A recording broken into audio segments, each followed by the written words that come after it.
As one is one is one, inside yourself or your father, all is none, all is none, all is one.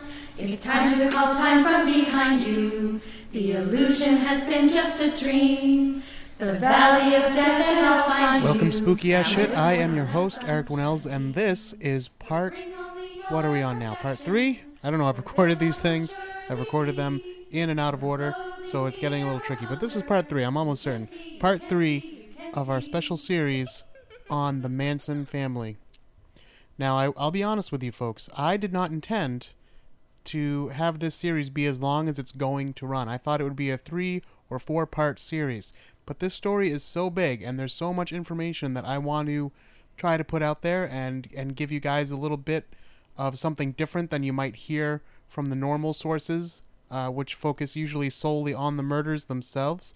I wanted to give you a bit more than that, so that's why I started with an awful lot of information before we even got to any murders. We just got to do the first couple in the last episode, and those aren't even the murders when you talk about the Manson family. So tonight is the murders. Tonight we're going to be discussing the Tate and Labianca murders, which are the most infamous of the murders committed by the Manson family. Before we begin, I want to let you know that tonight's episode is going to be mostly told by the participants themselves. This is, of course, a series where I'm having people come in and portray the real family members, and the quotes you'll be hearing are actual quotes mostly taken from trial transcript or from books that they have written, and occasionally from TV interviews. And with very, very, very few exceptions, it's the exact wording. I might have paraphrased here and there, just for brevity, but really very minimally. It's mostly the actual words that they said about these crimes in various forms of media. Another thing I want to remind you of is that the family was known for using nicknames, and that they oftentimes will use names interchangeably. So sometimes they will refer to Patricia Krenwinkel as Pat, but sometimes they refer to her as Katie. Same with Susan Atkins. Sometimes they call her Susan. Most of the time they call her Sadie. So just keep those little name changes in mind. And finally, of course, I want to point you to this show's website, spookyas.com or spookyasshit.com. They both take you to the same place, and that is the show's blog page. From there, you can listen to each and every episode, even the ones no longer available on your favorite podcast streaming service. You can also buy t-shirts. You can also find links to our social media. We are at spookyasshit on both Instagram and Twitter, and you can find us on Facebook at facebook.com/spookyas. And if you really want to get into the dirty details and discuss things that you wouldn't normally discuss in public, and you want to talk with other fiendish little fiends, then the place for you is our Facebook closed group, The Spookaroos. Look for that on Facebook as well. Okay, so, when last we left the Manson family, Charlie was really in a bind. He had thought he committed a murder, the murder of a Black Panther, and so he was afraid, according to some, that the Black Panthers were going to be coming down on him. Also, his friend had made a bad drug deal with a biker group called the Straight Satans, which Charlie really wanted to keep happy because he wanted to use this biker gang as kind of a military branch of the family eventually. He's trying to lure them in with women and drugs, and there was this drug deal which may or may not have gone bad, depending on which sources you believe. Again, as I said last week, everybody in this story is kind of an unreliable narrator for one reason or another, so you have to take everything with a grain of salt. But these are just things that have been said. I'm just a reporter. Now, the other problem is Charlie is trying to lose his grip on the family itself. We have members leaving. We have other people talking about leaving, including Tex Watson and including Leslie Van Houten, which we heard about last week, and little Paul Watkins has left the family. He sends out some of the family girls to go buy supplies, but the problem is he sends them out with stolen credit cards, or credit cards that family members had brought to the family, which their real families then reported as stolen. So these girls are shopping and they are arrested for using these stolen credit cards, including Mary Bruner, the original Manson family member. And they are arrested, and Charlie gets the phone call, and he is obviously not too pleased about this for many reasons, but one of the reasons being that Mary Bruner was one of the women involved in the murder of Gary Hinman, a murder which Charles Manson played a role in. So now there were two people in prison who could potentially be convinced to give evidence about Charles Manson if his name was ever brought up at all. He knew he had to act fast. He had to do something to get these people out of jail quick.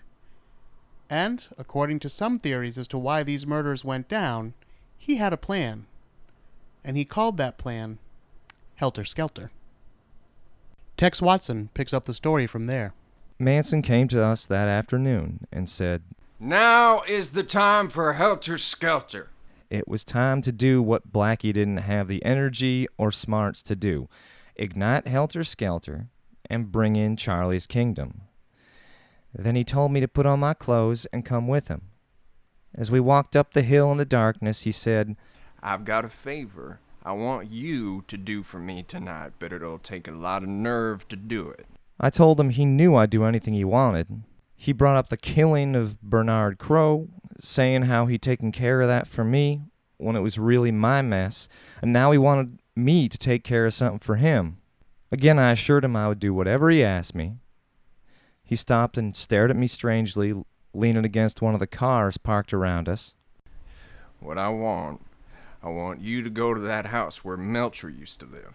I want you to take a couple of the girls I'll send with you to go down there and totally destroy everyone in that house. As gruesome as you can. Make it a real nice murder, just as bad as you've ever seen, and get all their money." No matter how many people were in the house, we were to kill them all, mutilate them, pull out their eyes, and hang them on the mirrors. Write messages on the walls in their blood.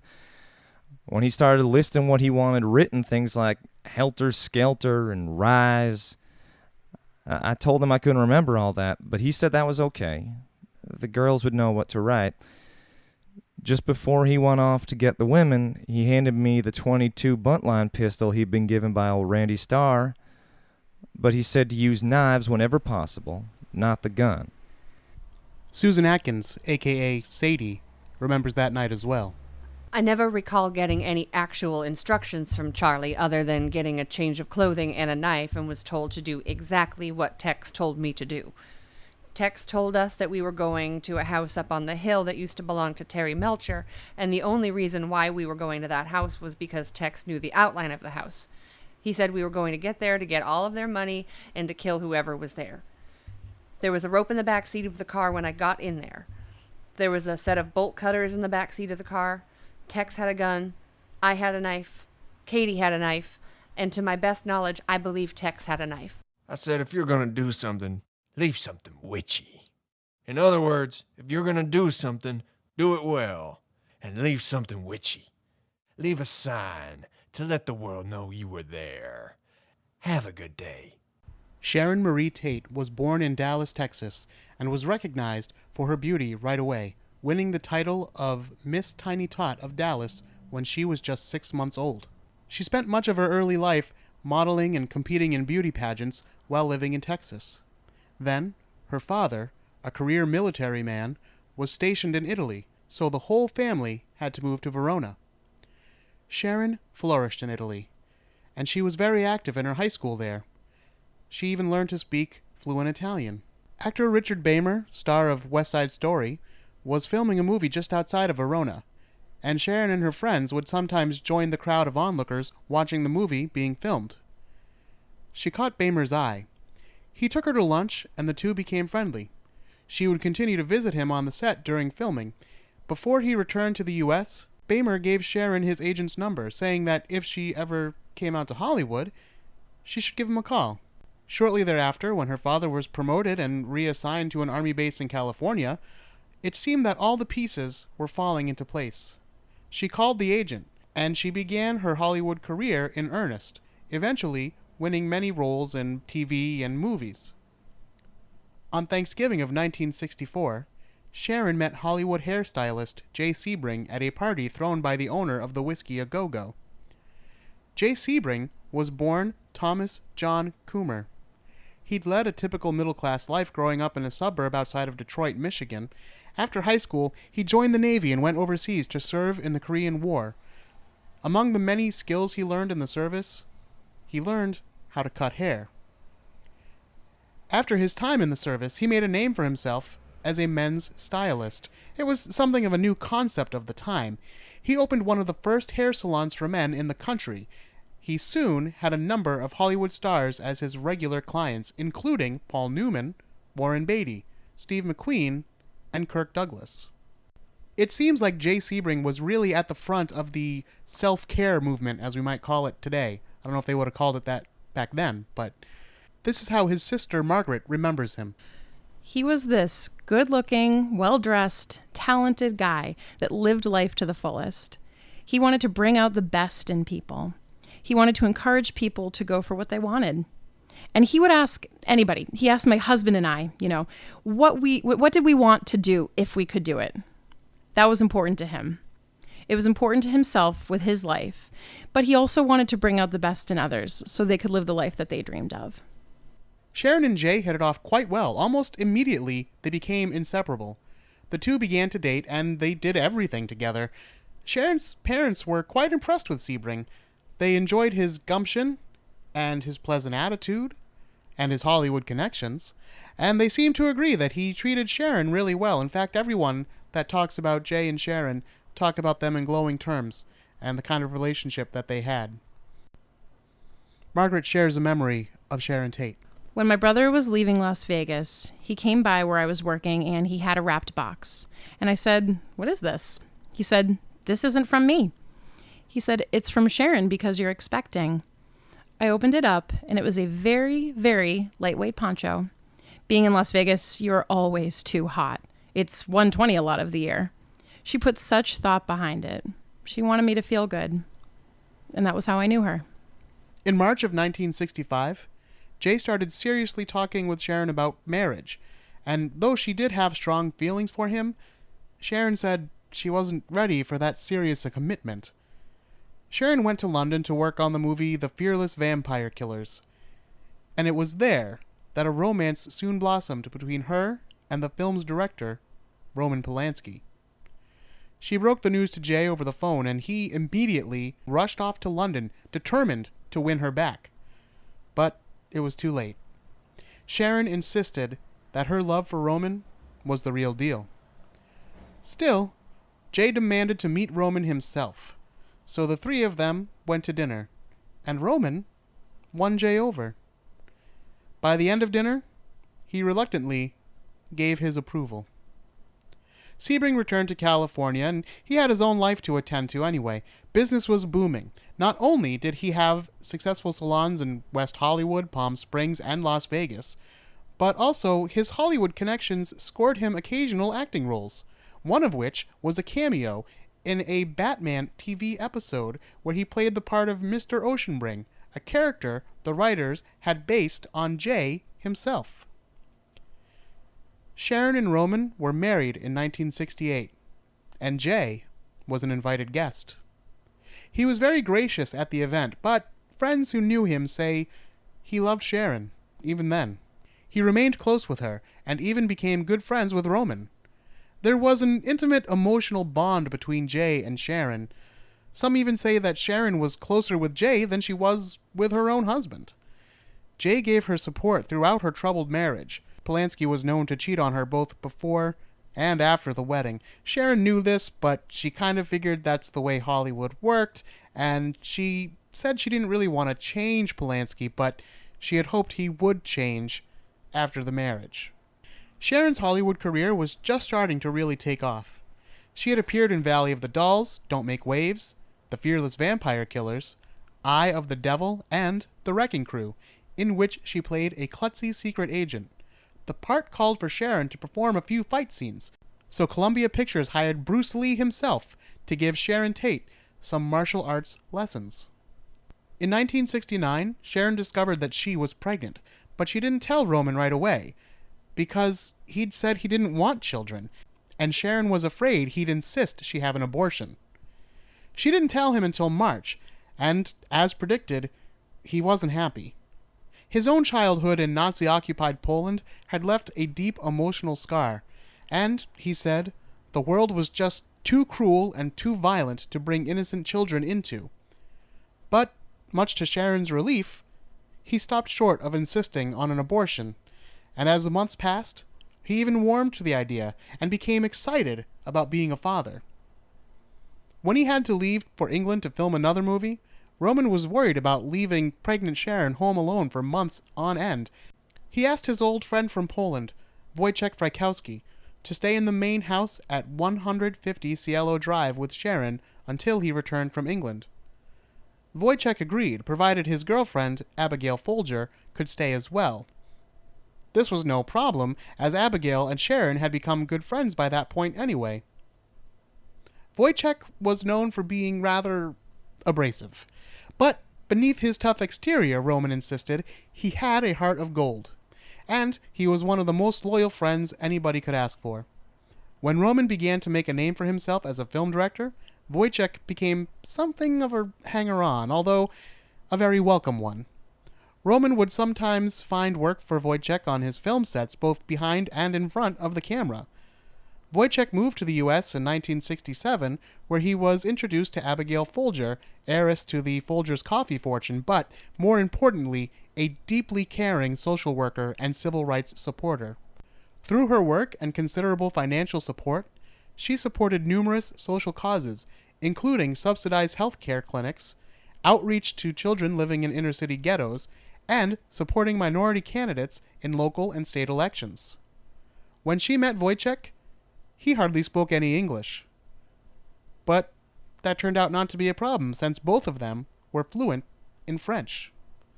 The two began dating and eventually moved to California together. They moved into 150 Cielo Drive on April 1st, 1969, ready to help Sharon take care of the house and keep an eye on the health of Sharon and the unborn baby, whom Sharon and Roman would eventually decide to name Paul.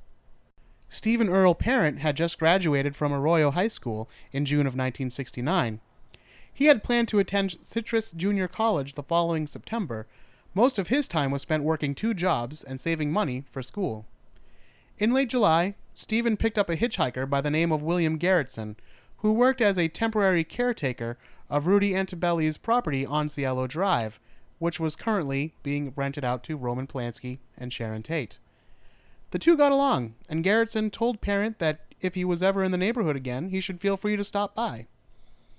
On August 8th, 1969, Sharon Tate and Jay Sebring joined Wojciech Frykowski and Abigail Folger for dinner at El Coyote, a Mexican restaurant on Beverly Boulevard.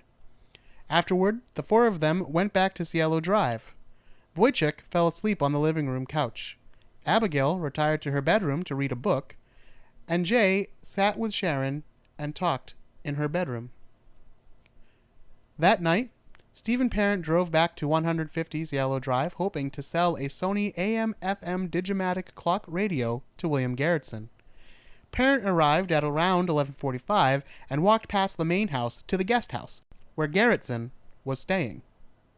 He demonstrated the clock radio for Garrettson, but Garrettson wasn't interested in buying it. Parent asked to use the phone to call another friend, and the two hung out for a few minutes after this, drinking beer and making small talk.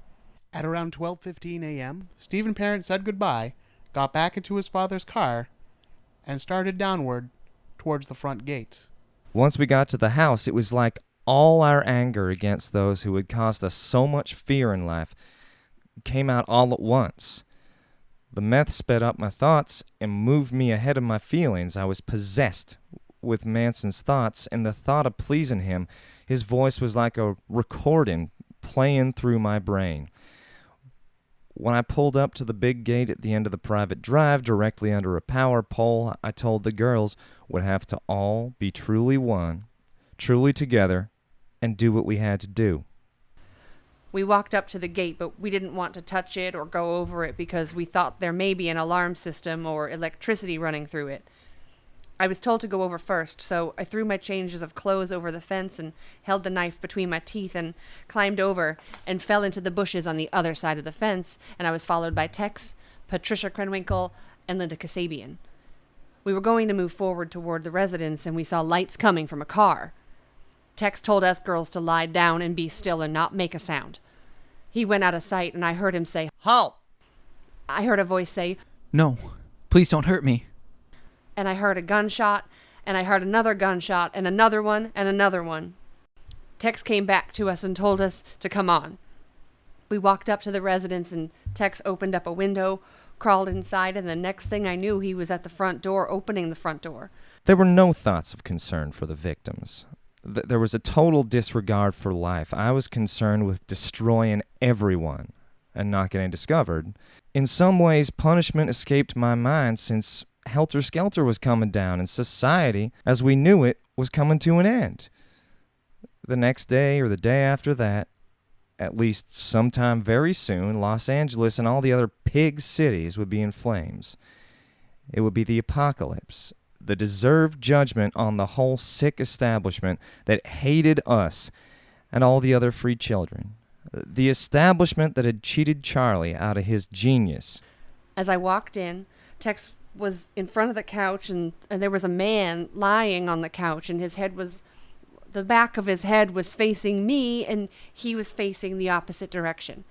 The man stretched his arms and woke up. I guess he thought some of his friends were coming from somewhere. He said, What time is it? Tex jumped in front of him and held a gun in his face and said, Be quiet! Don't move or you're dead. The man said something like, Who are you? What are you doing here? Tex said, I am the devil, and I'm here to do the devil's business. Where is your money? Is in the wallet on the desk. and Tex told me to go over and look at the desk. I went over and looked at the desk, and I didn't see a wallet, and I told Tex I didn't see one. Tex told me to go into the other rooms and see if there was anybody else in the house. I walked past one room and saw a woman sitting in bed wearing glasses, reading a book. She looked at me and smiled, and I looked at her and smiled.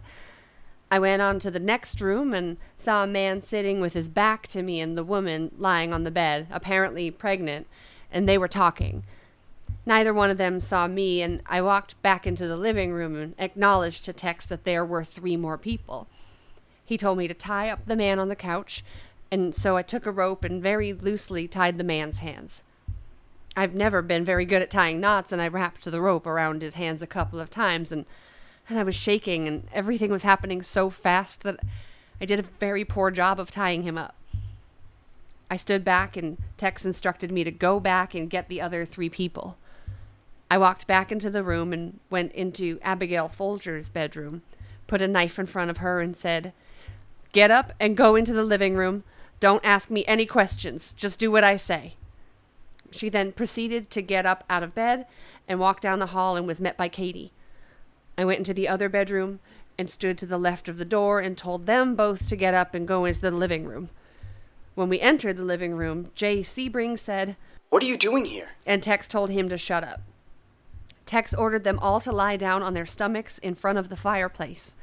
Sharon Tate said something about being pregnant, and Jay Sebring said, Can't you see she's pregnant? Let her sit down. Tex shot him. He fell in front of the fireplace, and Sharon and Abigail screamed. Then they went over and laid down next to Jay Sebring. Tex asked the 2 girls if they had any money. Abigail Folger said she did, so we walked to the bedroom. She reached into her purse and pulled out a wallet and said, I only have $72. And asked me if I wanted any of her credit cards, and I shook my head no. I took the money and put it in my pocket and walked her back to the living room, where then Tex had me re-tie Frykowski with a towel that I had gotten from the bedroom. I didn't do a very good job of that either. Then Tex tied up Jay Sebring with a rope around the neck. Tex went over to Jay Sebring and bent down and viciously stabbed Jay Sebring in the back many times with a knife. Then he told Sharon and Abigail to lie down next to Jay. Tex told Katie to turn off all the lights, and the lights went out. There was still enough light from the outside lights so that we could see on the inside. Tex tied up Abigail Folger and Sharon Tate with rope around their necks, and he threw the rope over a high beam and pulled it, which made Sharon and Abigail stand up so that they wouldn't be choked to death. I forgot who said it, but one of the victims said, "What are you going to do with us?" Tex said, "You're all going to die." and at that time they began to plead for their lives. Then Tex ordered me to go over and kill Frykowski. I went over to him and raised my knife. I looked at him and hesitated. I hesitated long enough for the man to jump up. He knocked me down, and I grabbed him as best I could, and then it was a fight for my life as well as him fighting for his life. Somehow he got hold of my hair and he pulled it very hard, and I was screaming for Tex to help me or somebody to help me. And Frykowski, he was also screaming. Somehow he got behind me, and I had the knife in my right hand, and I don't know where I was, but I was just swinging with the knife, and I remember hitting something 4 or 5 times repeatedly behind me. I didn't see what it was that I was stabbing. It could have been Frykowski. It could have been a chair. I don't know what it was. And then he got away from me. Mr. Frykowski got away from me. He started running towards the front door, which was open, and screaming bloody murder, yelling for his life, for somebody to come help him. He got to the door, and Tex hit him over the head. Tex had his knife and was stabbing him as best he could because Frykowski was fighting. Abigail Folger had gotten loose from the rope and was in a fight with Patricia Krenwinkel and Sharon Tate. I remember seeing her struggling with the rope. Tex told me to take care of Sharon, and Katie was struggling with Abigail and was asking for help. I went over and grabbed her by the hand and put my arm around her neck. She looked at me and begged to let me have her sit down, and she said, "Please let me go. All I want to do is have my baby." And I was told before we even got there, no matter what they beg, don't give them any leeway. Anyway, I went over and put her down on the couch, and I looked into her face, knowing that anything that I would say, I was saying to myself, in a sense reassuring myself. I looked at her and said, "Woman, I have no mercy for you." And I knew at that time I was talking to myself, not to her. There was a lot of confusion going on, and I sat there and held her while Tex went over to help Katie, and I saw Katie be released from Abigail's grip, and I saw Tex stab Abigail Folger, and just before he stabbed, maybe an instant before he stabbed her, she looked at him and let her arms go and looked at all of us and said, "I give up. Take me." Tex stabbed her once. She grabbed her middle section of her body and fell to the floor. Yes, and then I saw Tex go back outside, and then he came back inside, and at that time, Katie and I were standing by Sharon, and she was out of her mind. Tex told me to kill her, and I couldn't. Sadie was sitting next to Sharon on the couch, and she sobbed, begging us to take her with us and let her have her baby before we killed her. It was the first time I'd realized she was pregnant, and for a moment it almost seemed like a good idea. But then Katie hissed, Kill her. And Charlie's tape word, Kill her. inside my head. So I reached out, and I made the first cut across her cheek. It was my hand that struck her over and over until the cries of Mother. Mother. stopped. Suddenly it seemed very quiet. It was over. Then I saw Sharon fall to the floor off the couch, and all 3 of us went out the front door. I saw Abigail Folger on the front lawn bent over, falling onto the grass. I didn't see her go outside. I just saw her outside, and I saw her falling, and her nightgown was a see-through nightgown, and I saw blood on it. And I saw Tex go over and stab her 3 or 4, I don't know how many times. While he was doing that, Katie and I were looking for Linda because she wasn't anywhere around. In fact, we started calling for her. I was standing alone by the car, and the rest had gone into the house. Shortly thereafter, I heard a man scream out, "No, no." Then I just heard screams. I just heard screams at that point. I don't have any words to describe how a scream is. I had never heard it before. I started to run toward the house because I wanted them to stop. There was a man just coming out of the door, and he had blood all over his face, and he was standing by a post, and we looked into each other's eyes for a minute, and I said, "Oh God, I am so sorry. Please make it stop." And then he just fell to the ground into the bushes. And then Sadie came running out of the house, and I said, "Sadie, please make it stop." And then I said, "I hear people coming." It wasn't true. I just wanted them to stop. Sadie said, "It's too late." And she started to run back into the house. While this was going on, the man had gotten up, and I saw Tex on top of him, hitting him on the head and stabbing him, and the man was struggling, and then I saw Katie in the background with the girl, chasing after her with an upraised knife. I was stabbing Abigail Folger in the yard, and I remember her saying, "I'm already dead." I felt more and more like a robot. I felt like, okay, somehow this must bring the revolution.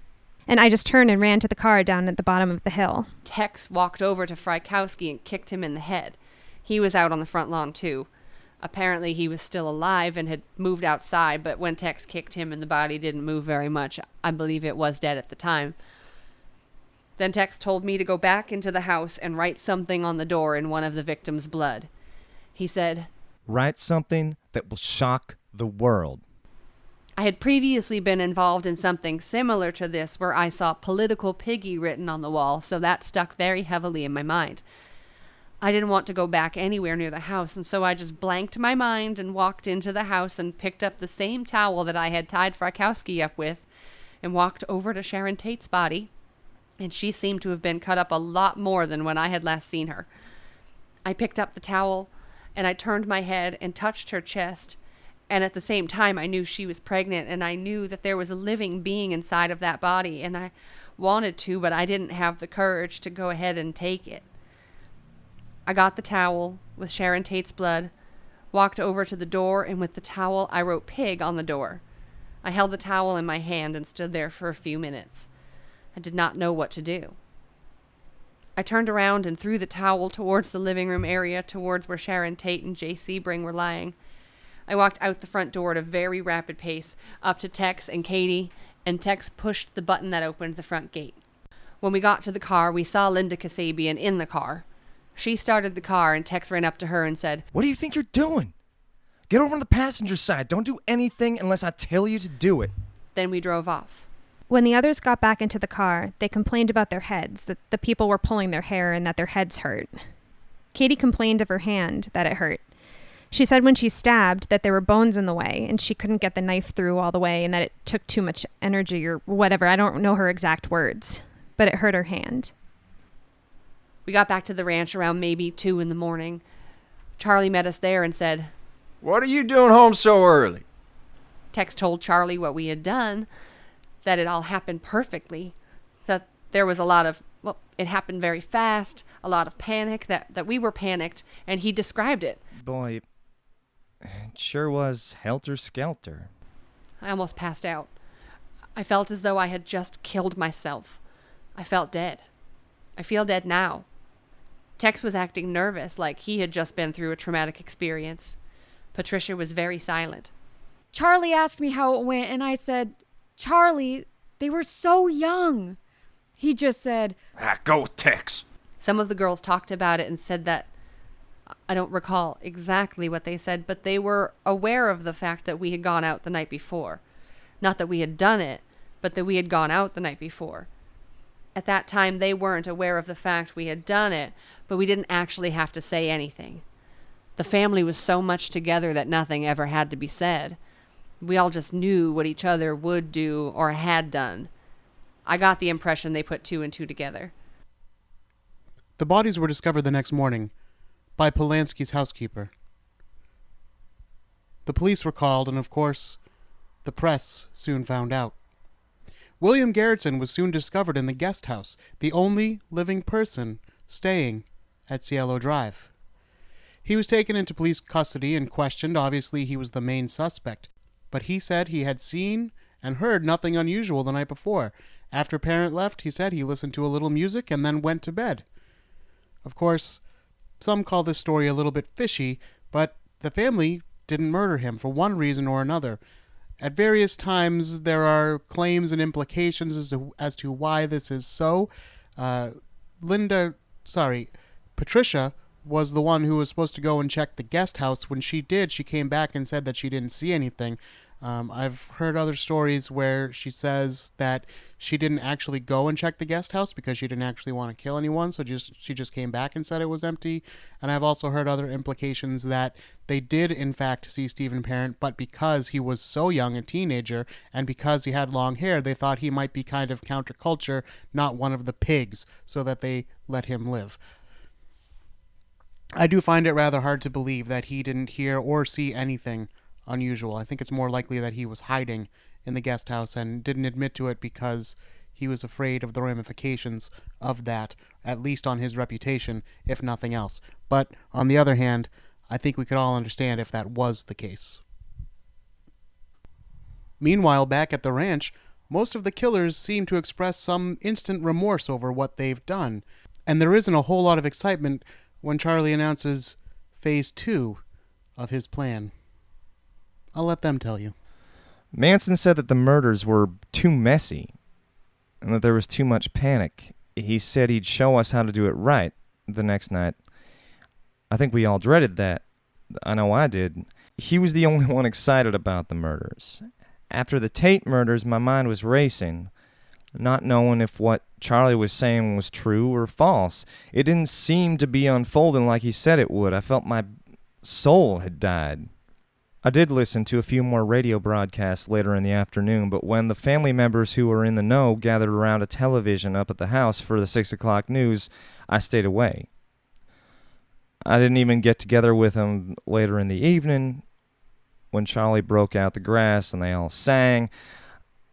I didn't really feel anything for what had happened, for what I'd done, but I needed to be by myself. I couldn't believe it was me doing what I was doing. I just wanted it to stop. But I felt pressure to go along the next night. Tex wasn't the only family member with conflicting feelings about the mission and Charlie and life at the ranch in general. Susan Atkins had a little trouble piecing together how the peace and love Charlie started preaching worked with what he was asking them to do now. It was love in the group. Complete love. We never despised anybody. We never hated anybody. We took in anybody that wanted to come in that was willing to give up everything they had for us.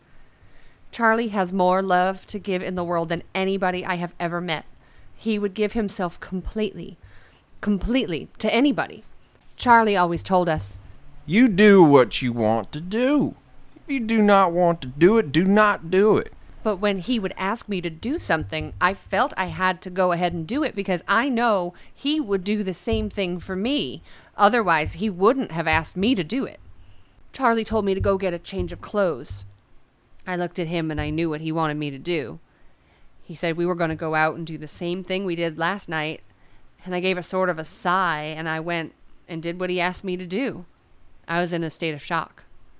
But not all family members found the news upsetting. In fact, some of them considered this the beginning of the revolution that Charlie had talked about for so long, and they welcomed it. Here's Leslie Van Houten. When I knew that Pat had crossed over the line to her commitment to the revolution, I wanted to too. I wanted to go. I wanted to kill. In my head, it was more like I wanted to be one of the ones to make the revolution start. And I wanted to be recognized by Manson as someone who was completely devoted to him. Pasqualino, a.k.a. Lino, Antonio LaBianca, was born the son of a very successful Italian immigrant grocer. His father expected Lino to take over the family business once he grew into manhood, but Lino had other plans. He served in the army during World War II, and when he returned home, he did work in his father's growing grocery empire, eventually rising to vice president of the board. But Lino was a bit of a gambler, and his real passion was horse racing, not groceries. He dreamed of getting out of groceries and getting into the horse breeding business. But there were bills to pay, and he had a steady job thanks to his family business. He'd married his high school sweetheart before the war, and the couple had 2 children together. But as the years passed, they grew apart and divorced in 1955. Lino's father passed away, and at that point, Lino was made president of the grocery chain. In 1959, he met Rosemary Struthers, a divorcee who had 2 children of her own. The two fell in love, got married, and moved into Lino's home on Waverly Drive. Rosemary's youngest, Frank, moved in with them. During the spring and summer of 1969, Rosemary became convinced that someone was breaking into their house and moving things around. She complained to friends and family, saying, "Someone is coming into our house while we're away. Things have been gone through, and the dogs are outside when they should be inside. We haven't had any more robberies, but every time I come home, I expect to find someone in the house or something missing." During the first week of August of 1969, 14-year-old Frank spent the week vacationing with a friend's family on Lake Isabella. Lino had brought up his boat for the boys to use, and now, a week later, on August 9th, he and Rosemary returned to the lake to pick up Frank and the boat. But Frank was having such a good time that the Labiancas gave him permission to stay and return with his friend's family the following day. They hitched up the boat and drove home. They stopped at a newsstand where Rosemary and the newsstand attendee briefly chatted about the gruesome murders the night before.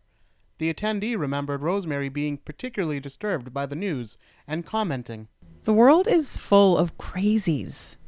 Rosemary and Lino arrived home around 1 a.m. Rosemary immediately went to bed. Lino decided to stay up and read the sports page of the paper, but apparently he was a little more tired than he thought. He quickly fell asleep with the newspaper in his face. It was Saturday night, and Charlie called us together again.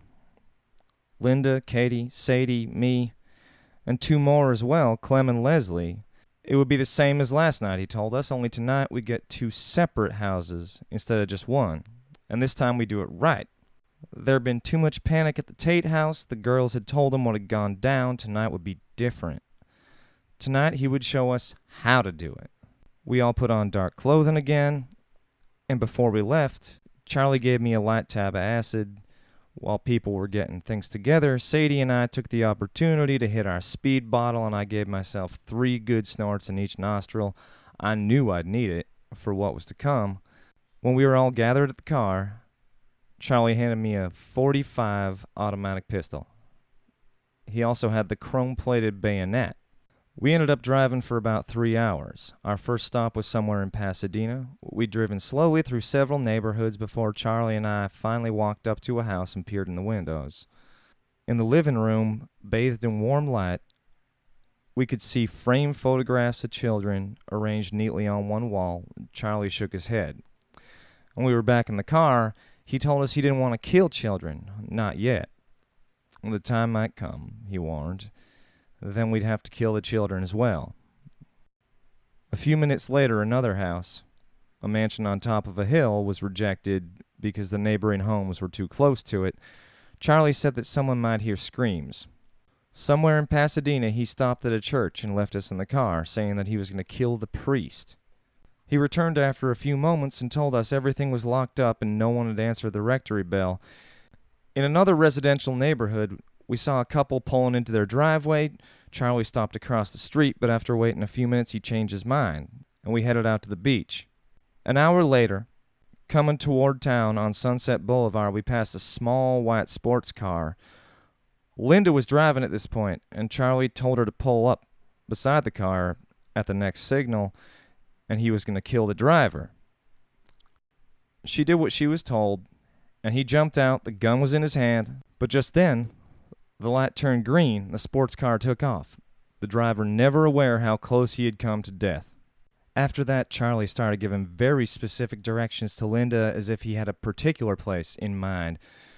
Eventually, we ended up parked across the street from a large old Spanish-style house. Apparently, Linda recognized the house nearby because she said something to Charlie about not hitting it. Charlie also knew the other place, having been there for an acid party with some of the family over a year before. But he told her no, it was this house, the one directly across from us, with the boat in the driveway. This was the house where Helter Skelter would fall again.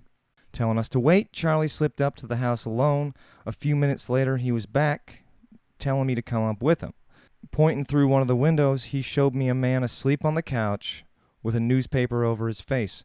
We went in the unlocked back door, and as a big dog nosed at us with friendly curiosity, crossed through the kitchen, into the living room, Charlie still carrying the gun, me with the bayonet. Charlie poked the man gently with the pistol to wake him up. Leno LaBianca's first words were, "Who are you? What do you want?" Holding the gun on him, Charlie smiled and murmured, "We're not gonna hurt you. Just relax. Don't be afraid." "How can I help being afraid when you're pointing a gun at me?" LaBianca asked. Charlie's voice remained low, soothing. "It's okay. I'm your friend. We don't want anything but money." Telling the heavy-set man to roll over onto his stomach, Charlie pulled off a leather thong that had been looped around his neck and had me tie LaBianca's hands with it. I must have cinched him up pretty firmly because he immediately protested that it was too tight. Charlie asked if there was anyone else in the house. Yes, LaBianca answered. His wife was in the bedroom. Charlie disappeared for a minute or two and then returned with Rosemary LaBianca, holding the gun on her but still murmuring assurances that no one was going to be hurt, that this is just a simple robbery. He sat the frightened-looking woman at her husband's feet. Mr. LaBianca was still complaining that his hands were bound too tightly, and Mrs. LaBianca turned to Charlie and said, "You're hurting my husband. Look at the way he's sitting. Can't you let him sit in a more comfortable position?" But LaBianca stayed as he was. Soon after, his wife was brought into the room. He turned to Charlie with an attempt at reason. "We'll give you whatever you want. Just tell us." Charlie, still speaking with almost hypnotic calm, answered, "Do you have any cash?" LaBianca told him that the only cash in the house was what he had left on his nightstand next to the bed, and perhaps a little in his wife's wallet. Charlie sent me for both and was obviously displeased at how little money there was. I can get you more." LaBianca insisted nervously. "Just let me take you to the store. You can have whatever you want." Charlie decided to separate them again. We took Mrs. LaBianca back to the bedroom and stripped off the pillowcases. Following Charlie's instructions to gag them, I went into the living room, put a pillowcase over Leno LaBianca's head, and tied a lamp cord around his skull and through his mouth as tightly as I could. Then I went back into the bedroom and did the same with Mrs. LaBianca, telling her not to make a sound because we would be right in the next room.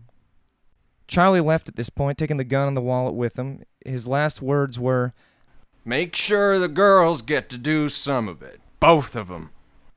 A minute or two later, Katie and Leslie appeared in the kitchen holding their changes of clothing. I thought I was whispering when I asked, "Did he say to kill them?" Perhaps my voice was louder than I thought, because as they nodded grimly, Leno LaBianca began to scream from the living room. You're gonna kill us, aren't you? You're gonna kill us." I somehow knew from the look on her face that Leslie didn't want to go through with what was coming, but like all the rest of us, she must have felt she owed it to Charlie to do whatever he asked, since he'd given himself so totally for us. Katie, on the other hand, began to look through the kitchen drawers for knives with positive relish. Mr. LaBianca continued to shout. I remember being surprised that he could talk so much with the wire and pillow material in his mouth. As the girls ran to the bedroom on my instructions, I walked back to the sofa with the bayonet, and the horror began all over again. I drove the chrome-plated blade down full force. Don't stab me anymore." He managed to scream, even though the first thrust had been through his throat. "I'm dead. I'm dead." The shiny bayonet plunged again and again. In the background, as LaBianca rolled off the sofa onto the floor, I could hear his wife screaming from the bedroom, "What are you doing to my husband?" There were the sounds of some sort of scuffle. I went to hold Mrs. LaBianca down for Pat to stab her. At that point, Mrs. LaBianca began to hear Mr. LaBianca dying, and she reared up and started to call out, "What are you doing to my husband?" Pat stabbed her in the collarbone and the knife bent. I ran to the doorway of the bedroom and I called out, "We can't kill her!" And I ran in to join the girls. Mrs. LaBianca was in a corner of the room, still hooded with the pillowcase, swinging a large lamp.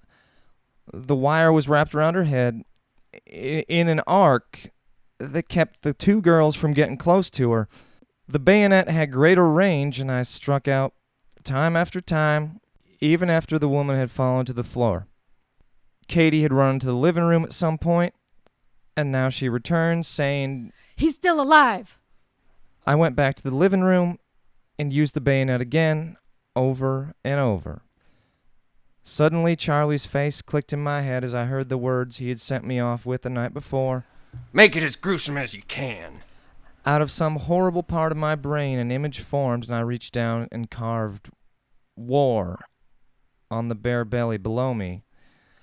Later, while I was washing away the Labianca's blood in their own shower, Katie would add to the grotesque picture by stabbing the dead man 14 times with an ivory-handled carving fork that she left in his stomach, and by planting a small steak knife in his neck, both those weapons coming from the Labianca's kitchen drawers. After I finished my butchery on the man, I went back to the bedroom and told Leslie to help Katie stab the woman, even though it was obvious that Rosemary LaBianca was already dead. He handed me a knife and said, "Do something," because Manson had made a point of saying that he wanted everyone to do something. I stabbed Mrs. LaBianca on the lower torso repeatedly. Leslie obeyed me, striking mainly on the exposed buttocks, but with none of the enthusiasm that Katie showed. I felt completely out of control. I felt like an animal. I stopped, and I began wiping off fingerprints. Tex took a shower. We started looking through the house, rifling drawers, opening closets, partly for money and also for a change of clothes for me. While I washed off the bayonet in the bathroom sink and showered, the girls wrote on the walls and refrigerator door in blood, "Rise, death to pigs," and Katie's misspelled "Helter-skelter." I changed into an old pair of brown khaki pants and a shirt of Mr. LaBianca's. We took some milk and cheese from the refrigerator, and after making sure that the girls had wiped everything for fingerprints, I led them out the back door, patting the head of the dog that had followed us everywhere through the house as we left. Charlie and the others were gone. I'd later learned that while the three of us wandered through the Los Feliz district, getting lost and walking in circles for hours, Charlie was planting Mrs. LaBianca's wallet in the restroom of a gas station in Silmar, thinking it was a black neighborhood. As we walked on in the pre-dawn darkness, we came across a reservoir. I threw the bayonet out as far as I could into the water. Finally, half an hour later, we settled down under a tree in a vacant lot waiting for dawn. Once the sky started to lighten, we began walking again. We were picked up in a beat-up, multicolored car by a hippie who drove us back to the ranch. Charlie had already gone back into the hills to a camp we had by a waterfall, so I didn't see him. The girls disappeared, and I flopped down on a mattress in one of the buildings, ready to sleep. Thankfully, that would be the end of the killing for the night, but that's not all that Charlie had planned. Linda Kasabian tells us more. Then he looked at me and he said, "What about that man you and Sandy met? Isn't he a piggy?" I said, yes, he is an actor. And then he further questioned me, and he asked me if the man would let him in. And I said yes. "Okay, I want you to kill him." And he gave me a small pocket knife. And at this point I said, "Charlie, I am not you. I cannot kill anybody." And I don't know what took place at that moment, but I was very much afraid. And then he started to tell me how to go about doing it, and I remember I had the knife in my hand, and I asked him, "With this?" And he said yes, and he showed me how to do it. "As soon as you enter the residence, the house, as soon as you see the man, slit his throat right away." And he told Clem to shoot him, and then he said if anything went wrong, we should call it off and go back to the ranch. Clem, Sadie, and myself walked up to the 4th floor, and I went straight to the first door, and I knocked. Clem and Sadie hid behind the corner. And I knocked on the door, which I knew wasn't the right door, and a man said, "Who is it?" And I said, "Linda." And he sort of opened the door and peeked around the corner, and I just said, "Oh, excuse me, wrong door." And that is where we end our story for tonight. Now, next week, we will talk about how law finally caught up with the Manson family. I thought the arrest and trial would be good for one episode. Actually, I recorded the episode about the arrest, and it took a full hour just to discuss that. So that's going to be its own standalone episode, and then another episode hopefully about the trial and wrapping it up all in one. However, those might be 2 episodes too. Until next time, don't be afraid. No clothing, fear, or hunger. You can see, you can see, you can see. Tonight's episode featured the voice talents of Brian Toney as Tex Watson. Mary Widow as Susan Atkins. Quentin Capel as Charlie Manson. Caroline Fonseca as Margaret DeMaria. Tyler Clapp as Stephen Parent. Stephen R. as Jay Sebring, Tristan Sapersky as Sharon Tate, Amanda Michelle as Linda Kasabian, Lilith Beast as Patricia Krenwinkel, Caroline Fonseca as Rosemary LaBianca, Dan Dwinells as Lino LaBianca, Emily Ferguson as Abigail Folger, and myself, Eric Dwinells, as Wojciech Frykowski.